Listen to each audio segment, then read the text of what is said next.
Noma ngabe into ibiyinhle noma ngabe ibizohamba kahle, kodwa into yaqala nje yanehaba, ila uyibone khona ukuthi lento ngeke ihlale isikhathi eside. Ayikho into eyona izinto njengento enehaba phakathi. Kunabantu othola ukuthi mabenza izinto nje bazenza kakhulu ukuze kweqe. Uthola ukuthi ngisho ethanda uvele ethande kakhulu ukuze kweqe, kuze kudinwe ngisho nalowo muntu asuke emthanda bese eyadikila lowo muntu loyo eyabaleka. Kunomuntu othola ukuthi ngisho engakholwa evele ekholwe kakhulu ukuze kweqe, ekholwe ezedlule ngisho uJesu uqobo.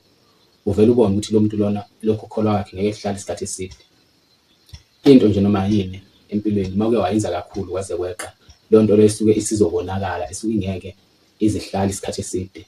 Yonke into oyenzayo empilweni fanele uqinisekise ukuthi uyenza ngendlela ekahle, noma nje ake ngithi uyenza ngendlela ephakathi nendawo. Ngiye ngihlangane nabanye abantu uthola ukuthi umuntu noma ngathiwa ubezoncoma kimina noma uncoma into ethile, kodwa into ayingidine ukuthi bese yababaza noma bese encoma kakhulu kuze kweqe. Lapho inhliziyo yami ivele ithi xifi, ingabe ngisabona nokuthi ubencoma lo muntu, ngivele ngibone engazuthi uyabhuqa. Kugcine leyo nto leyo isiphetha kabi, sengikhombisa intukuthelo. Kanti nje umdali wami ngokwemvelo nje angilithandi ihaba, angiyithandi mina into eyenziwa kakhulu kuze kweqe.